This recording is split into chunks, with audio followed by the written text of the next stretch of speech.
सुरुवात सन्माननीय विनाजी चव्हाण भावनेने केली. एकदा जोरदार टाळ्या त्याच्यासाठी होत होते.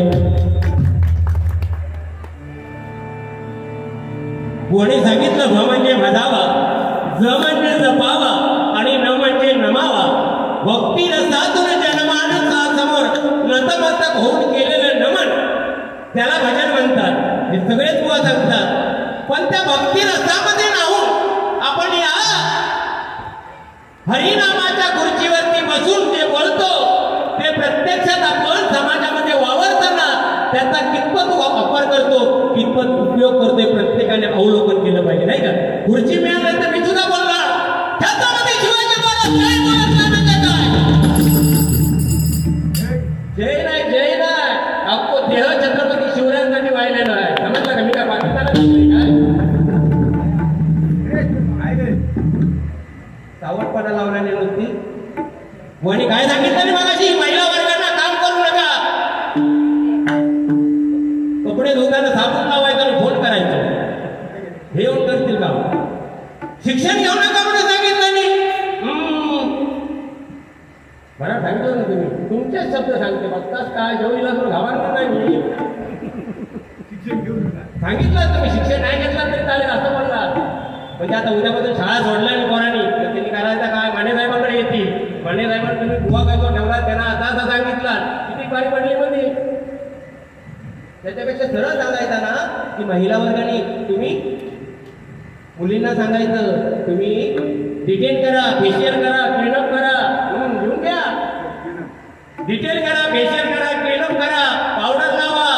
त्याने तुमच्या चेहऱ्यावरचे डाग जातील पण तुमच्या चारित्र्यावरती लागलेला डाग आयुष्यभर जाणार नाही. तो जपला पाहिजे म्हणजे तो जपला पाहिजे, तो जपला पाहिजे. फक्त छत्रपती शिवराय जय म्हणायचं या महाराष्ट्रामध्ये नवीन काय तो नाही.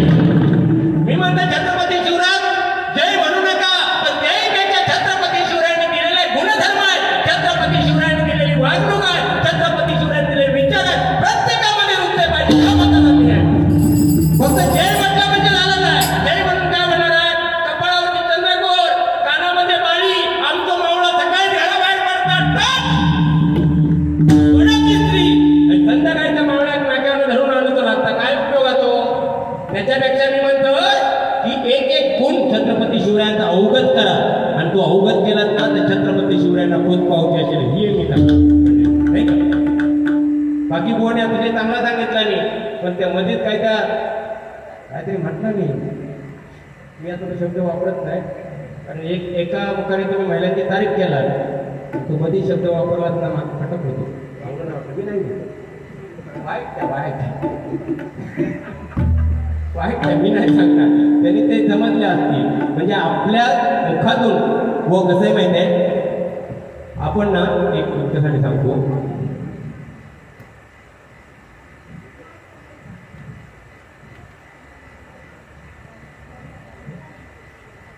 मुलासाठी खास घेऊन आणले. टेन्शन घेऊ नका. मी म्हणजे भारीच द्या आता तसं नसतं माझा भारीच असतात. आळी 5 मध्ये म्हणजे व शब्दाचा वापर जपून करा. लेवल वाढ बंद का करता. शब्दाचा वापर जपून करा. मोजकच बोला पण चांगलं बोला. शब्दाचा वापर जपून करा. मोजकच बोला पण चांगलं बोला.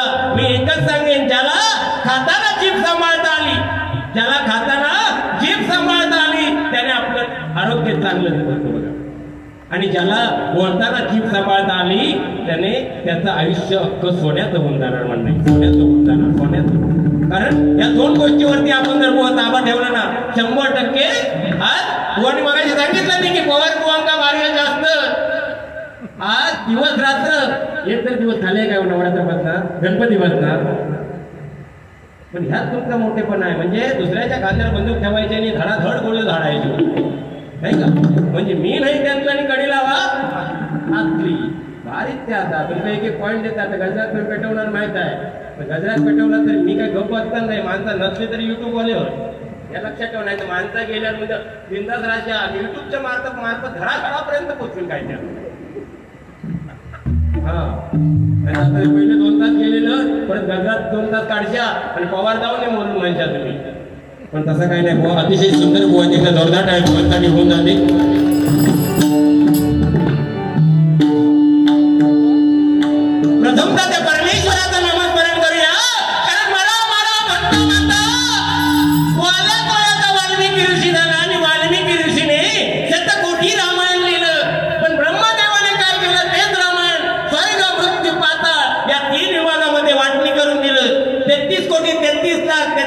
333 तिघांना समान देऊन टाकला मी.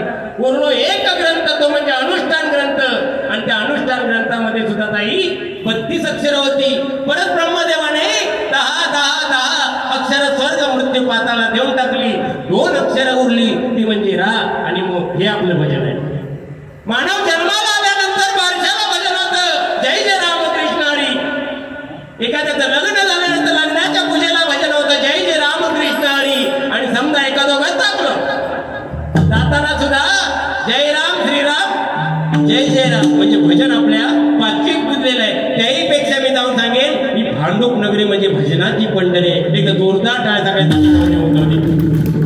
असंख्य बुवा होऊन गेले कारण नावं घेऊ शकत नाही एवढे बुवा आहेत आणि याच्यामध्ये 70% बुवा आहेत. आणि कित्येक बुवांनी आपली कारकीर्द या भांडूप नगरीमध्ये गाजवली. आणि खरोखरच ते दिवंगत बुवा कुठून तरी ही भारी 100% ऐकत असणार.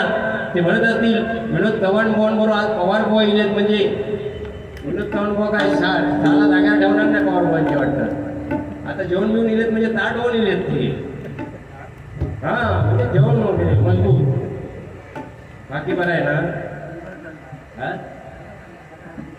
नाही बरं आहे कसं बरं आहे तुमचा. पण खरोखरच लाख लाख सलाम करतोय आणि खरोखरच या भांडूप नगरीला लाख सलाम करतोय कारण या भांडूप नगरीचे भजन सम्राट भगवान लोकरे बुवा मला गुरु म्हणून लाभले. एकदा जोरदार टाळ्या त्यांच्यासाठी माऊली बोलतो. खरोखरच या ठिकाणी चंद्रकांतजी देसाई बुवा, बाळकृष्ण परब बुवा, प्रकाश राणे बुवा, बरेचसे माऊली या ठिकाणी उपस्थित. दिलीप गावडे बुवा, महेश गुरव बुवा, सन्मान्य वीरफार शिलेटकर माऊलीने आम्हाला या कार्यक्रमासाठी आमंत्रित केले. तर जोरदार टाळ्या त्यांच्यासाठी होऊन जाऊ दे. माझे परममित्र या ठिकाणी पेडणेकर बुवा आले त्यांचेही आभार मानतो. महेंद्र लोट, संदीप गावडे बुवा, नागती बुवा, साळसकर बुवा, किती नावं घेऊ खरोखर म्हणजे सकाळ होय. पण खरोखर सगळ्यांच्या चरणाशी नतमस्तक होतोय. भजनाला सुरुवात करतोय. धन्यवाद.